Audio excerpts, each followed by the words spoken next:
What I would like to do is just wait a couple more minutes and then get going.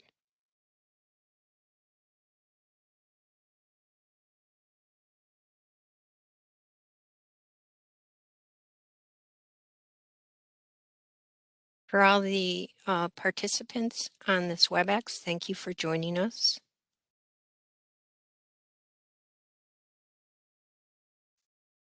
So let's get started.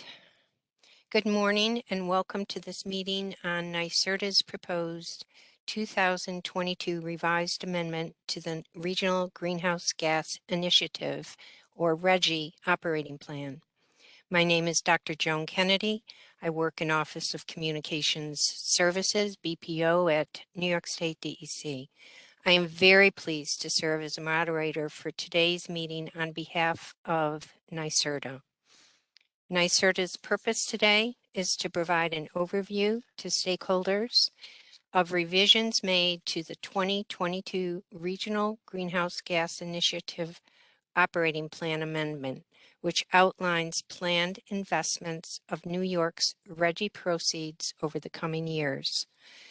A similar overview was presented to stakeholders for comment in December 2021, which informed the operating plan amendment later approved by NYSERDA's board in January 2022.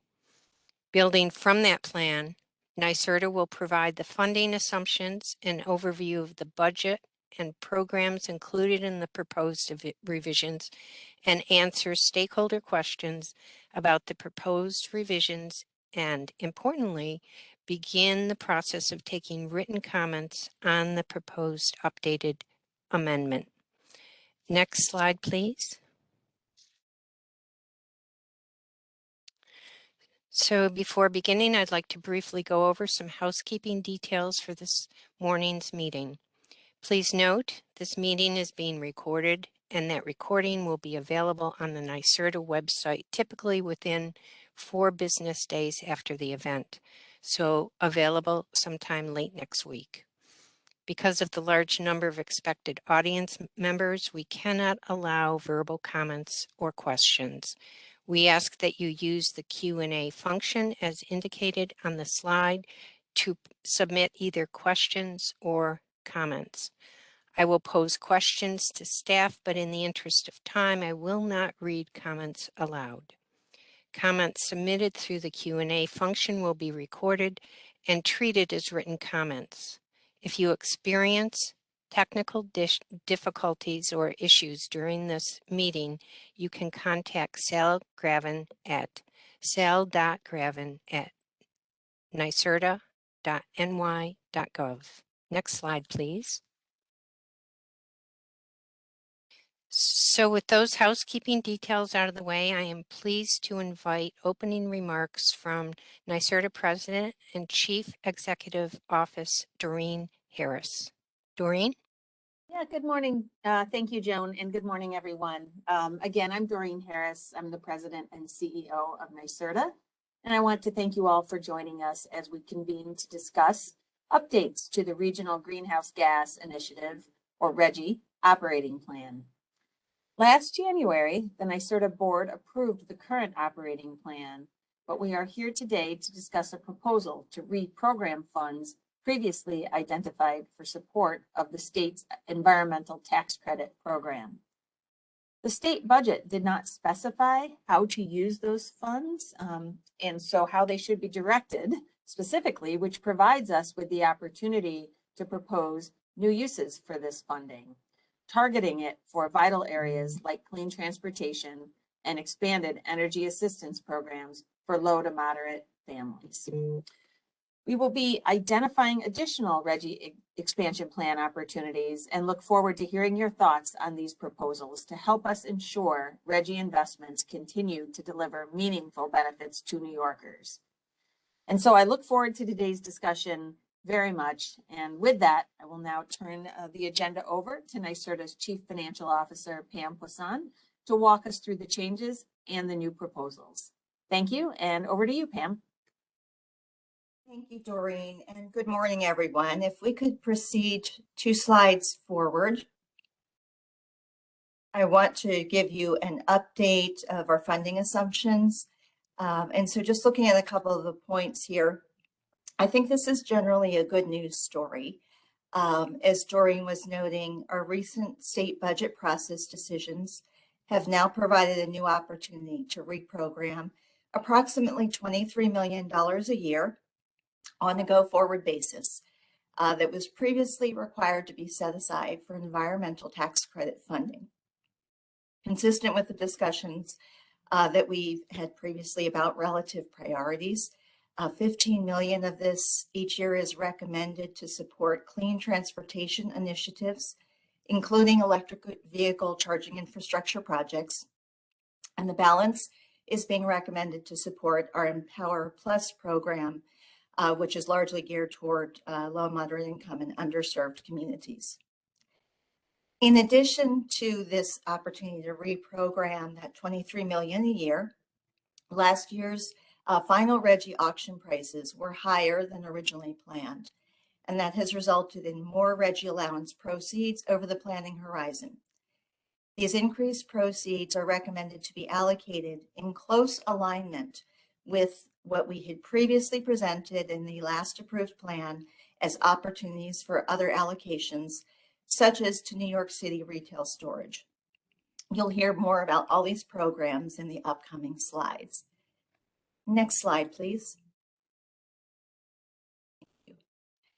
This slide, which I think you've seen before, many of you, presents a summary view of estimated proceeds over the full planning horizon, so out through 2025. I think of this as the revenues or sources of funds for the various initiatives that we're pursuing on behalf of the state. And you can see reflected in the column for this past fiscal year over toward the left there, the revised budget, which reflects the final actual proceeds, excuse me, about 251 million, higher than previously estimated, mainly because of the higher allowance prices.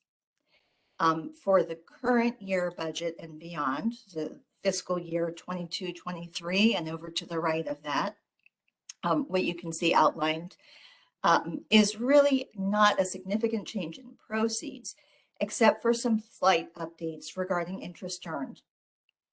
As a reminder, that 23 million a year discussed on the previous slide that's available for reprogramming is a result of a new opportunity to reallocate those funds and not additional proceeds. So at present, those outer year total amounts are not changing. However, as always, NYSERDA will continue to closely monitor the allowance prices and the factors that drive them, and reassess later this year if our proceeds forecast should be revised. So those are hopefully some helpful overviews from a financial perspective. And with that, I now turn to a discussion on the program content.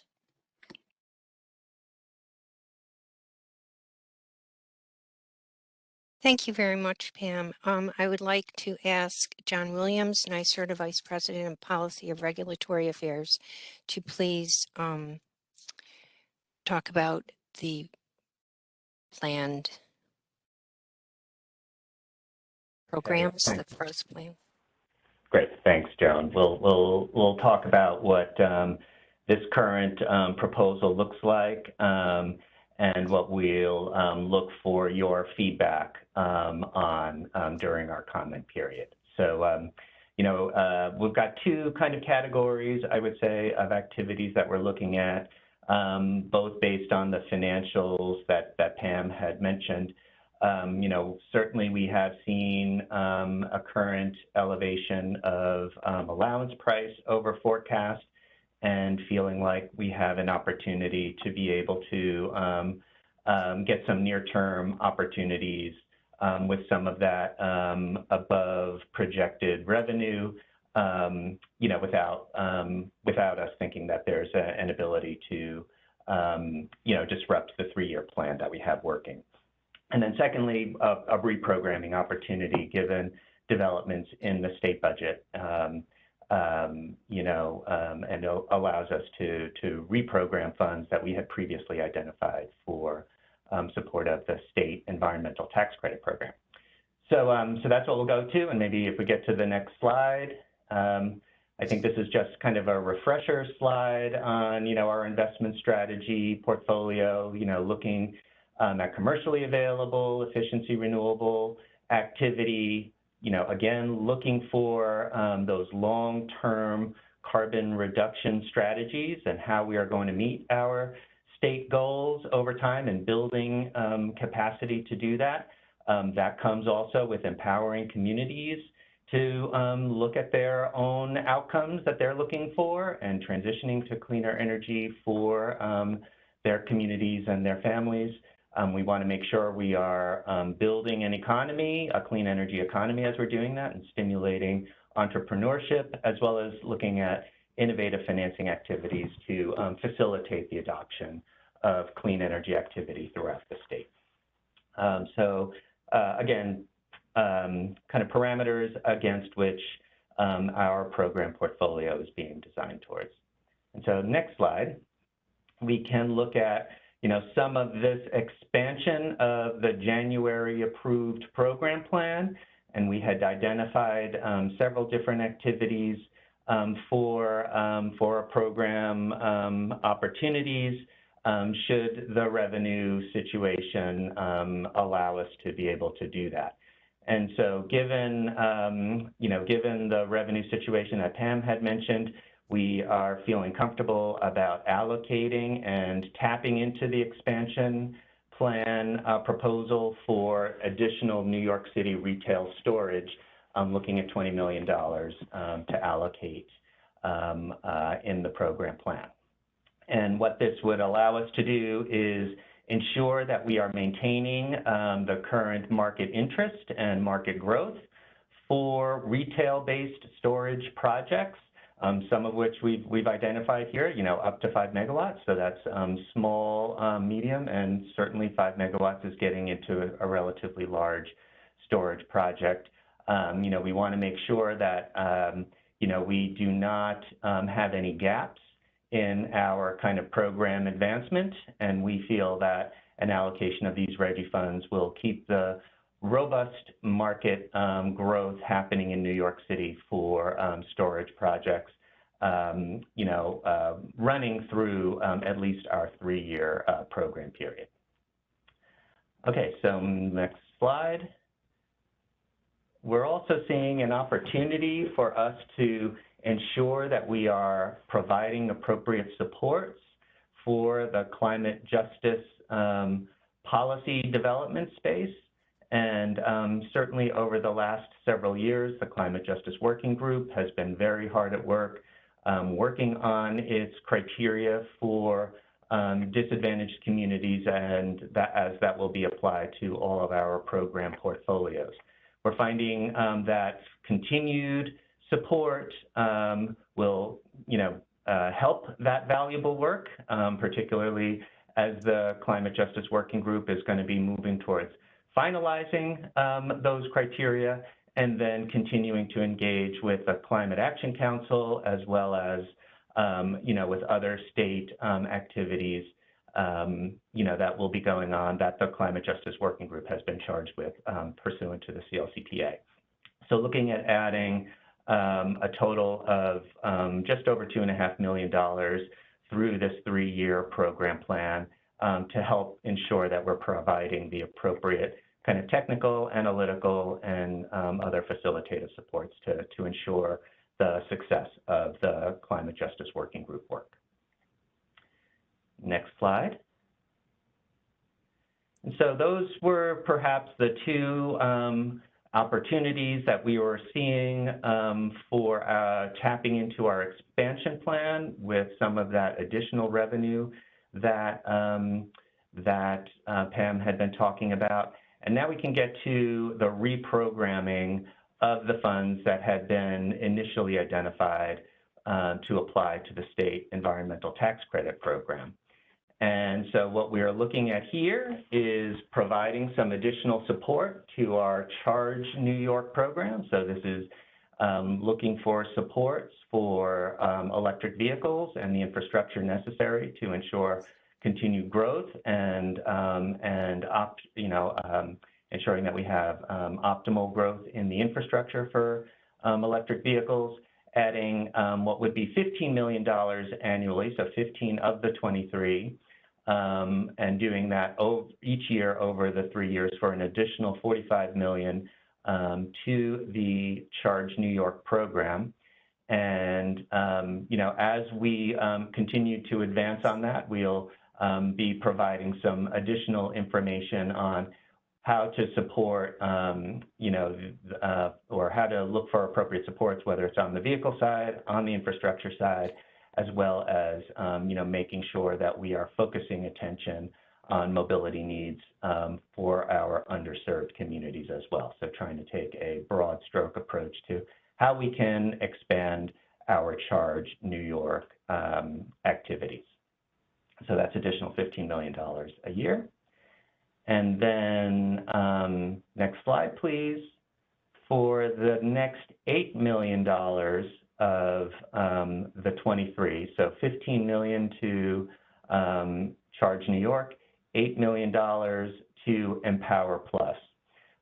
So what that ultimately means is it's an additional $24 million. It's going to get confusing with the numbers on the slides here, but we would be adding essentially $24 million to the Empower Plus program over the 3-year operating plan.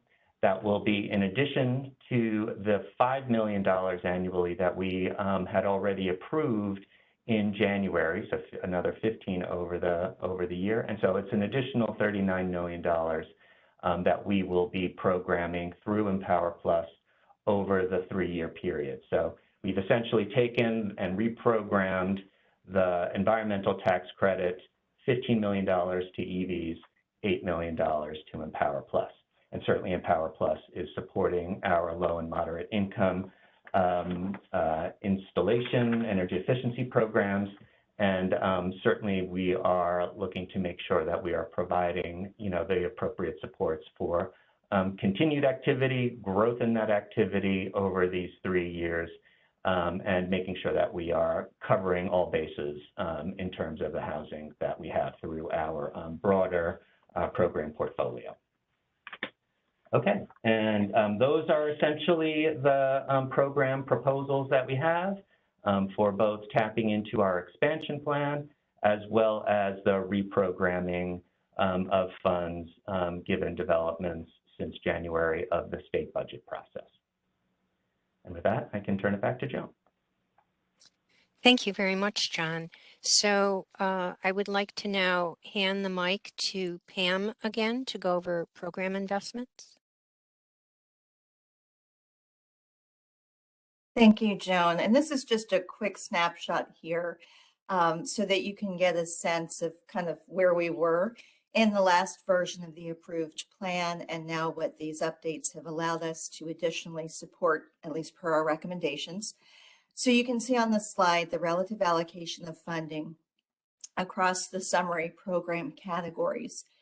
Of particular note, the newfound flexibility from this year's state budget process does expand the range of proceeds that can be programmed. And this is reflected in the significant reduction you see in the green slice of the pie, directed funding, which in turn has now allowed for increased investment in other categories that we know are important to many of you. So kind of a shift there into an area where we have more flexibility to match the funding to the areas that are priorities. That reallocation, combined with the higher auction proceeds, has now resulted in significant increases in our ability to invest in energy efficient and GHG abatement programs, benefiting communities across the state. And so you can see that, I think, pretty clearly reflected here in kind of the orange and the gray slices of the pie chart. The last thing I would note, as I mentioned earlier, is that we continue to monitor the prices that we expect to see on the allowances, and then particularly with a view toward ensuring that increased amounts of funding are being pointed to the underserved, disadvantaged community population. And through this update, as recommended, we will be modestly increasing not just the absolute dollars, but also the relative share that's invested in our work benefiting those communities. On that note, let me now turn this over to Chris Call, who has some highlights for you in that area. Great. Thanks, Pam. Good morning, everyone. And Joan, could we go to the next slide, please? So I do want to spend a few minutes just talking about the progress that we're looking to make and we are making with respect to disadvantaged communities. As we all know, advancing a just clean energy transition and ensuring that overburdened communities are supported through our clean energy efforts is, a co-equal priority to our decarbonization and broader energy and environmental goals under the Climate Act. So, what I want to, provide an overview of this morning is just kind of the approach that we've been taking at NYSERDA and is reflected in this RGGI operating plan amendment. In line with the approach that we've taken at NYSERDA across our portfolio, we're looking at ways to not only adapt existing program strategies, but then also, look to develop new approaches or fill gaps that are in the market with respect to, ensuring that, underserved or frontline communities are actually benefiting from the investments that we're making. So, just to give you a sense for how we're kind of approaching this at NYSERDA, and some of what you're hearing this morning is also kind of impacted and developed this way is, we're increasing engagement and collaboration with community partners. So not only do we have, a lot of, collaboration and participation with community partners, happening within working groups, but, our program teams are also really thinking about, how best to engage and, identify opportunities for their programs to be, more impactful and really deliver those impacts for frontline communities. And so as we're kind of engaging and understanding where our programs can be most impactful, we are looking at those opportunities to, adapt and amend our approaches in order to ensure that we're driving impact across the state, as Pam mentioned. Could we go to the next slide, please? So this amendment really does build on the previous plan to increase our focus on creating access to clean energy solutions for frontline communities or otherwise disadvantaged communities. And I think we've talked about this in previous RGGI stakeholder meetings, but to ensure that NYSERDA through RGGI is meeting the requirements of the Climate Act. The auction allowance program regs reflect the provision that at least 35%, with a goal of 40% of the benefits of spending on clean energy and energy efficiency programs do accrue to disadvantaged communities.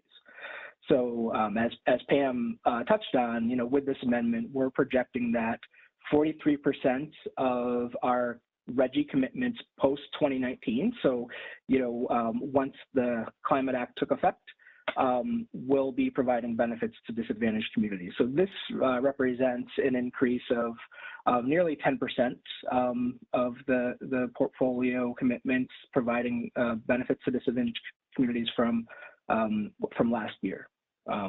One thing that I'll flag for those of you who are active, with the Climate Justice Working Group and the Climate Action Council work, you might be aware that we're currently developing a benefits framework that will help us to better identify, measure, and track benefits of clean energy and energy efficiency spending statewide.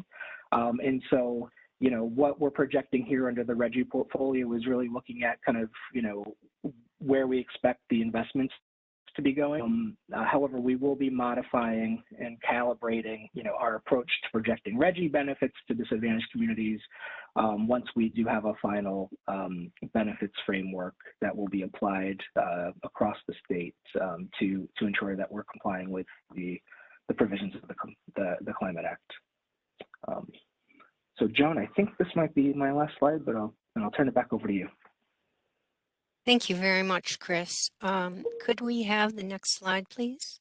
So at this point in this presentation, we are going to open this for discussion. Before we do, I want to introduce you to our panelists who will be answering your questions.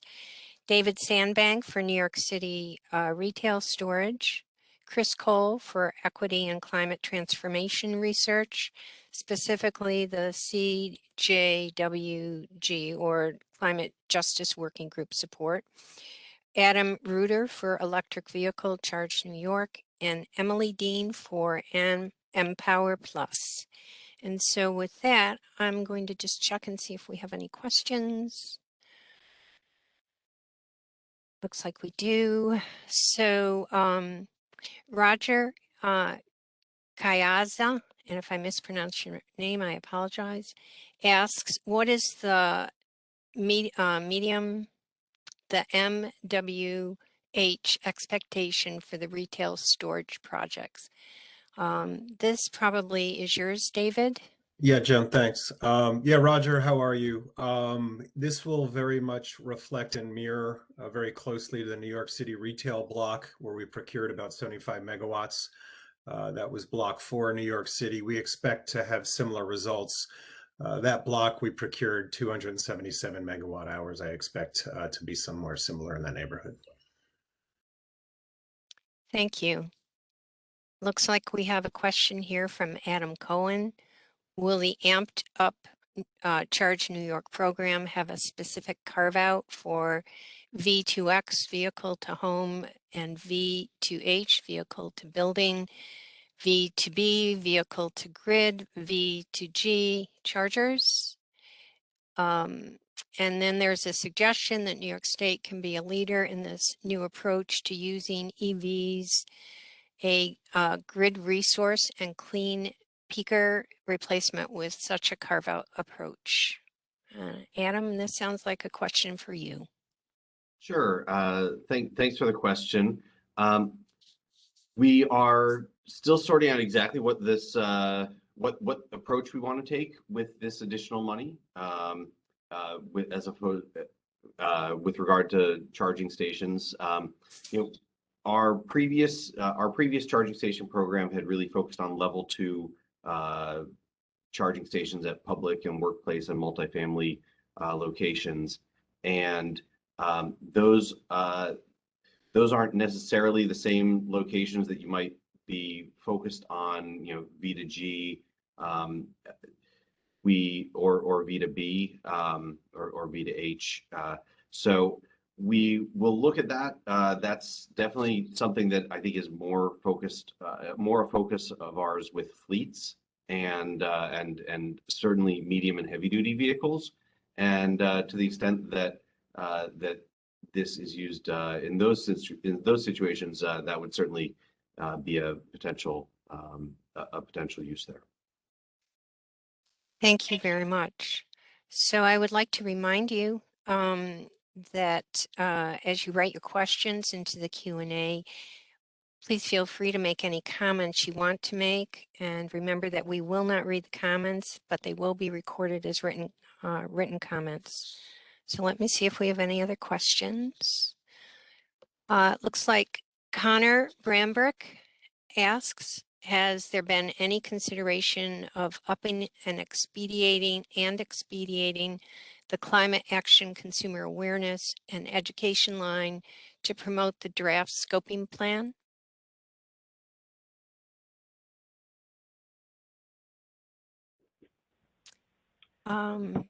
Yeah, thanks, John. It's John Williams here. Maybe I can just start, but then maybe I'll even turn to Emily Dean to discuss some of the work that's happening there, and maybe even Chris Cole can work in there too. Thank you. Certainly, as we are, looking to expand activities, this has all been part, and as we get a better sense of like how the scoping plan is going to be helping to fashion the direction of our activities on a going forward basis, sort of as and when the Climate Action Council finalizes the scoping plan. That will certainly all be built into the way that we will be taking account of not only the program activities, but how we're creating consumer and community awareness and engagement on those activities. So, we have been initiating, more formal processes to be able to do that, just through projects such as our clean energy hubs and more direct engagement with communities. So that will all be part and parcel of our strategy on a going forward basis. But maybe, if Emily or Chris have other kind of specific, thoughts to add, I'll turn it over to them. Hey, John, thanks. Yeah, so maybe I'll just give folks a bit of an update on, one of the methods that you had mentioned, and that's, the work that we're going to be launching pretty soon with the regional clean energy hubs. We are in the process of contracting with 12 community-based organizations from across the state to really kind of be the on the ground, kind of presence as for NYSERDA in the state as we're looking to make progress and create access to our clean energy and energy efficiency programs and initiatives. So one of the things that we expect that those hubs would be doing is also engaging stakeholders and communities at the local level on what's happening with respect to policy development and getting kind of input and increasing the kind of engagement and feedback loop from the local level to to us. So that's one of the ways that we will be doing outreach and engagement, and happy to pass it back over if other folks have things to raise here. Would any of the other panelists like to say something? Thank you very much. So we have another question. Colin Howe first says, hi, everyone. Thanks for the briefing today. A few of us have concerns about messaging of the scoping plan under the CLCPA. Have you considered adding more funds to the Climate Action Consumer Awareness and Education budget line to do some public messaging around the benefits of the scoping plan? John, I'm going to ask you to respond to this, please. Yeah, I think thanks, Joan. I mean, I think we're sort of touching on the same thing that Chris was, talking about, I think, with, making sure that, we are strengthening kind of those activities that we have, in terms of, having direct engagement with those that are going to be looking to effectuate change in their local communities, such as like what the Hubs program is designed to do. And certainly there will be, again, I think, as we said, we'll certainly be looking at kind of that opportunity space and making sure that we're developed, really effective programs and approaches to doing that. And, the more effective those programs wind up becoming, that's certainly a big consideration on how we think about funding on a going forward basis. So we want to make sure we're creating, those engagement activities that we know are working, and certainly that is, that is something that goes into our overall planning process every year. Thank you, John. So we have another question from Kathleen Gasparini. First, she says, thank you from ACE New York, and she wants to express the need for New York State to significantly invest in education on the climate plan, in particular to bring to light what specifically needs to happen to implement the plan and how and when, while also combating disinformation, especially in regions of upstate New York, where many renewable energy projects need to be sited. It's important to spread the message of the CLCPA's requirements and the plan to achieve them to all New Yorkers, and we believe that RGGI revenues are an appropriate source of funds to pay for such an educational initiative. We should consider next steps for doing this beyond what has taken place so far in the RGGI operating plan. So, Kathleen, this looks to be a comment. Did you, am I missing something that I'm not seeing a question here? Yeah, maybe Joan, I can just do a brief follow-up. Thank you, Kathleen, for certainly this thoughtful comment here. And it is something I think we do need to have some focused attention on in New York. And, you know, maybe another kind of facet to think about it is, you know, ensuring that consumers and, you know, localities, you know, people all across New York State, you know, get a better understanding and feel much better about the kind of the technologies that we'll be looking at and how, you know, certain, you know, job opportunities are going to be created, and really what it means for us to be in this transition to a clean energy economy and to, you know, continue to build the confidence in all parts of the state that really, as we're doing this, you know, we on the state side are taking a very careful approach to all of the benefits and structuring ourselves so that all places in the state will be able to realize the benefits of these transitions to clean energy.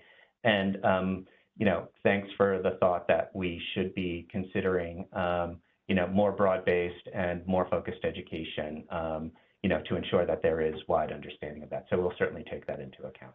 Thanks for the thought. Thank you, John. Along the same lines, Conor Bambrick says there is a lot of misinformation circulating about the scoping plan. Could this spending be an opportunity to correct the record?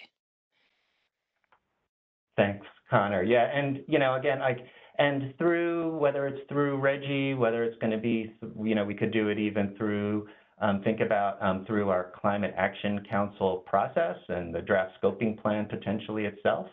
You know, making sure that we are very clearly reflecting all of the rationales behind the thought process as the Climate Council, you know, lands on its decisions and its approaches, and we want to make sure that, again, people are feeling confident that the information we're using and the decisions that are being arrived at are being done you know, in a responsible and, you know, academically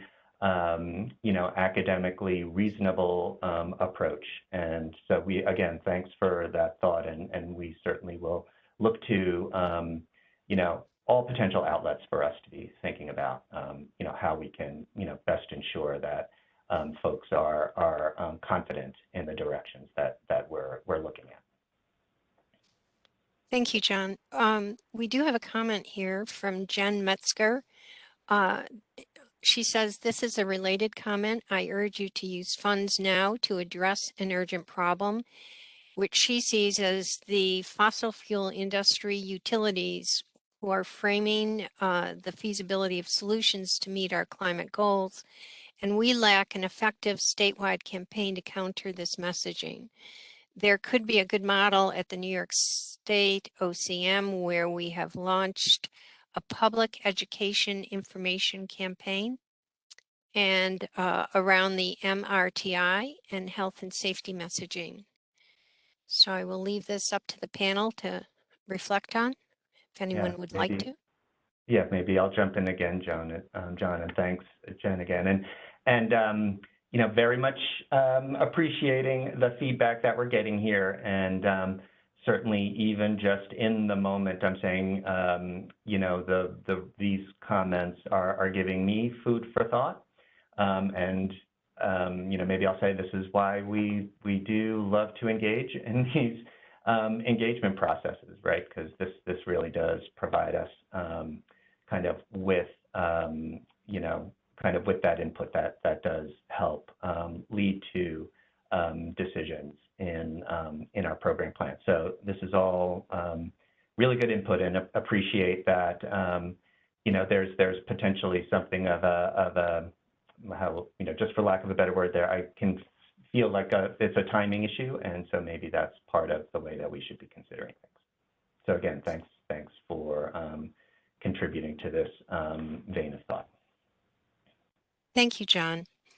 So Daniel Chu, if NYSERDA is still developing a benefits framework, how have you estimated benefits to the DAC so far?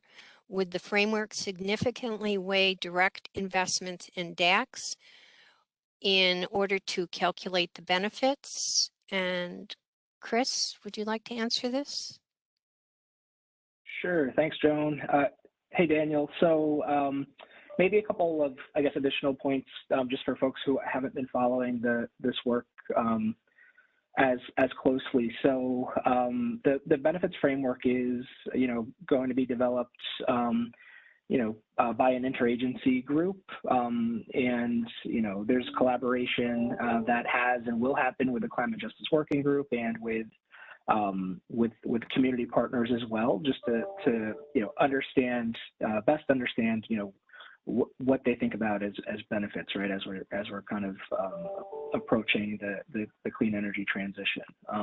And so as we're kind of talking about the RGGI portfolio, the projected benefits that are going to disadvantaged communities are estimated on the uptake or the direct investment of funds within disadvantaged communities. So that's how we've estimated the benefits so far. And if there are changes that that are necessary, that come from kind of the benefits framework as it's finalized, we'll obviously calibrate kind of the approach that we're taking with the RGGI portfolio.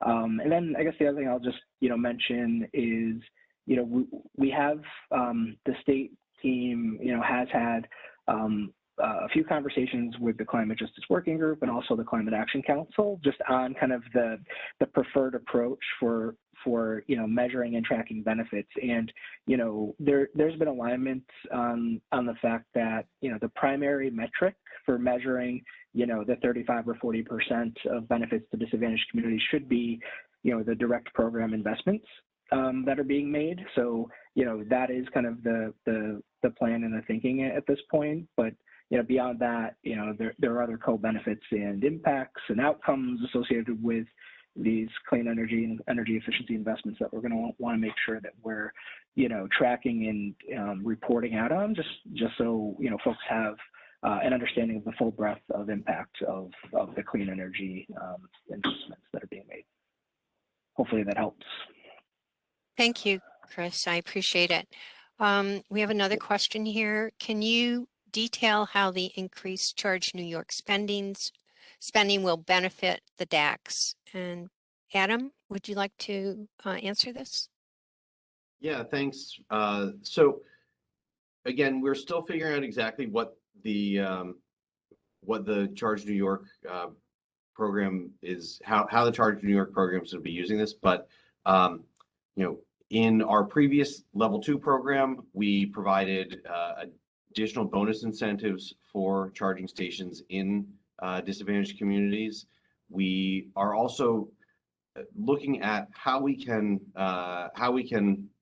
focus more of this funding in disadvantaged communities through things other than looking at just personal vehicle ownership, because we know that many people in disadvantaged communities don't own cars. That is a major expense, and we don't want to suggest to people that the only way to participate in clean transportation is to own a personal vehicle. So we are looking at ways that we could use some of this money to focus on other forms of clean transportation and mobility options, specifically in disadvantaged communities, potentially building off of what we're doing with the New York Clean Transportation Prizes. So there will be more to come on exactly how we're going to do this. But again, this is a recent development, and we want to make sure that we are that we're getting this right and designing programs that are going to be effective and responsive to local needs, and not just something that we can throw together quickly. Thank you, Adam. We have a comment from Colin Howe. It says, we would be happy to have follow-up conversations with NYSERDA staff regarding a public campaign around the benefits of the scoping plan, if it would be helpful. We do think time is of the essence on this issue, given the framing by opponents of the plan. And then there is no question here. So that's his comments. And thank you, Colin. Would anyone like to comment on that before I go on? Okay, so we have another question. Roger Chiazza, could the RGGI funds be used to provide the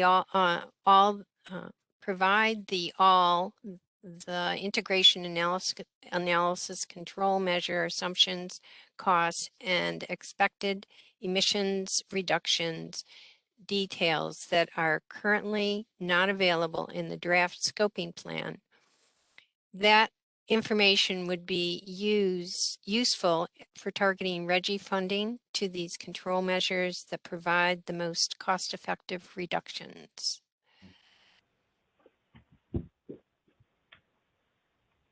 Hi, Joan, it's John again. Maybe I can take, and maybe there is a bit of a follow-up here.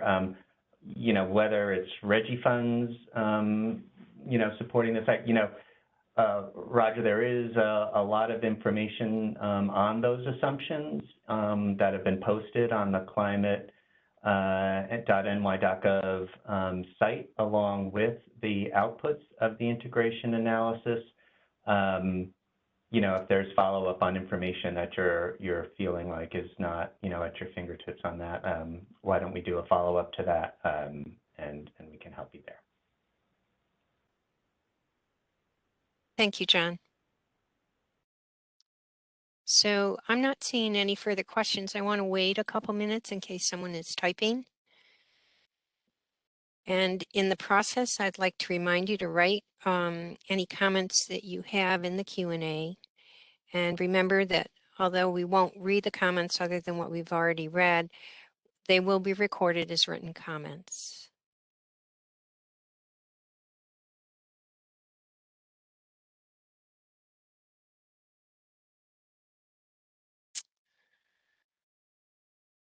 So I'm not seeing any more questions. I'd like to, it appears that if we have answered all the questions, let's move on. Oops, one more. Hi. Thank you. Hi, thanks for the informative presentation. Just wanted to clarify, if this is a draft proposal, can you explain the process for finalizing this proposal? Does it require any other approval from anyone else in the state government? And this is from Cole Martin. I think, John, this lands on your lap. Yeah.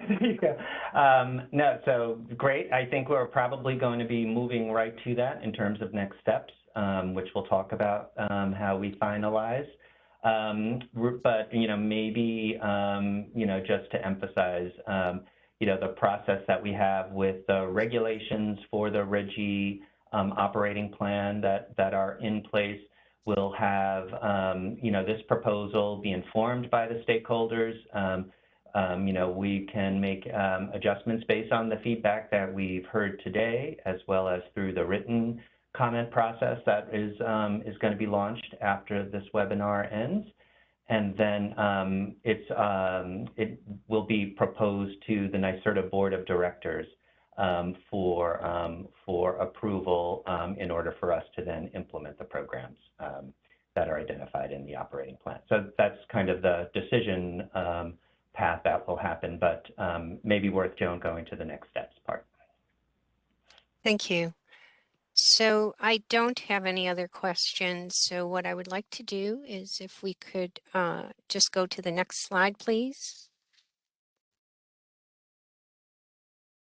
So in terms of next steps, please submit your written comments to regiprograms@nyserda.ny.gov by close of business on Friday, May 22nd, 2022.